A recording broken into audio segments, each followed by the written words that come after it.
Well, he says, you know, it's written all over your face. You're afraid of going to a seance. But he says, I know you. He says, you're going to come. And then he started to tell me how brave I was when I was aboard ship, you know, different things. He says, you're not the same man, you're changed. You're chicken. That's all I needed to hear. I said, when do we go to a seance? So one Saturday evening, we were in the place. It was the first time. Very beautiful place, a medium. There was a lady. She had a gorgeous new home in Montreal. And there were about 20 invited guests there, which I was one of them. And she communicated with the spirits for different people there. And they were telling them what the spirit said. One man said, I would like to talk to my friend that died 6 months ago. But I don't want him to appear. Just want to talk to him. Because he says, I don't trust you talking to my friend for me. So the medium says, let me inquire of the spirit. Yeah, the spirit will talk with you. And that big masculine voice was heard in the place. It says, hi, Frank. It's nice of you to ask for me to talk with you. And they had a little chat. And after it was over, Frank says, this is the greatest thing on earth, to be able to talk with the spirits of the dead. Then the medium said, we have a very special surprise tonight for you people. A spirit will manifest itself openly here in a few minutes. And it's like a big gust of wind hit the building. And right through the wall. Now the lights weren't terribly bright, but they were like living room lights. A couple of floor lamps and maybe some of these. And that translucent being seemed to come right out of the wall. How did you feel right at that moment? It's almost like my heart stopped a little bit. You know, very weird feeling. So it was a lady in a beautiful evening gown, swirling. And she said to Mary, my dear sister, you are so wonderful to have asked for me. And Mary fainted and fell right off her chair on the floor. And a couple of guys jumped up and picked her up, and spirit gone. And that was the beginning of it. That's how you got into it. Yeah, that's the way I got into it. After a while, you see, there's something interesting about the human mind. You can adjust an awful lot of stuff. You can adjust to a lot of things that would terrify you to begin with. After a while, they become common and ordinary. So you mean contact with the supernatural can become commonplace and ordinary and doesn't bother anybody? Yeah. In other words, the more that you do it, you're not uncomfortable. That's right. It's just not an uneasy feeling. Yeah. So how did you feel about it? Then I got into a secret society that worshiped the spirits, you see. Well, how is that different from the seance, Roger? It happens that the seance are not involving in many ways. But when you get into a secret society of spirit worshippers, then, and especially when you're invited there by the direction of the higher-ups in the spirit world, you never get out of there alive. And this is exactly what my friend and I were up against. We didn't know anything about.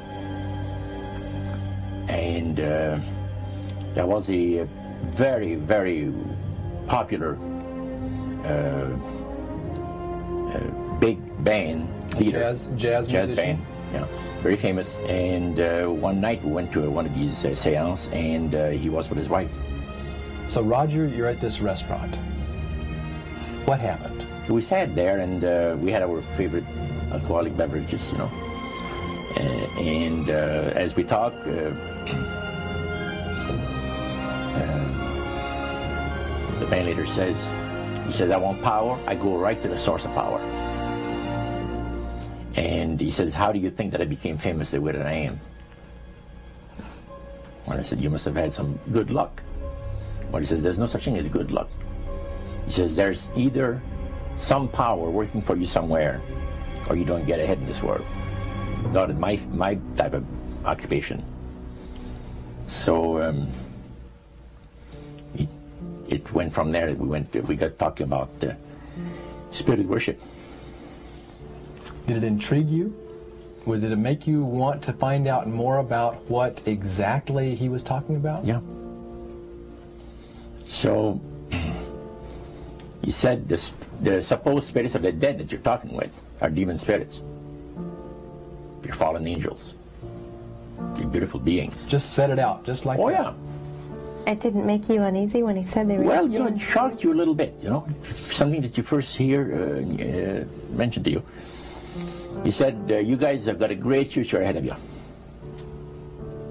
Because we've been told, the high priest of our society, secret society, has been told that the master has very special plans for you too. Now, what did he mean by the master? Satan. And we were interested to hear more about it. And he told us, he says, look, we worship spirits. We worship Lucifer and all his angels. They're just as beautiful as they did before they were cast out of heaven. He says there was a misunderstanding in the whole thing. He says among the inhabitants of the galaxies. And he says our master was misunderstood.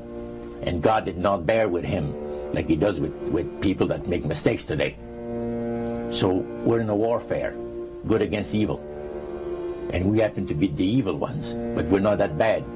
He says, I look at this business between the forces of good and evil. He says, you believe in one person believes in God, and everyone believes in Lucifer. It's like politics. So the great controversy is real. And you've heard someone talk about it that's on the other side. And to these people, they are sold to the fact that Christ will not return to this planet with power and great glory. He's going to abdicate all claims to the planet, because the high priest once said that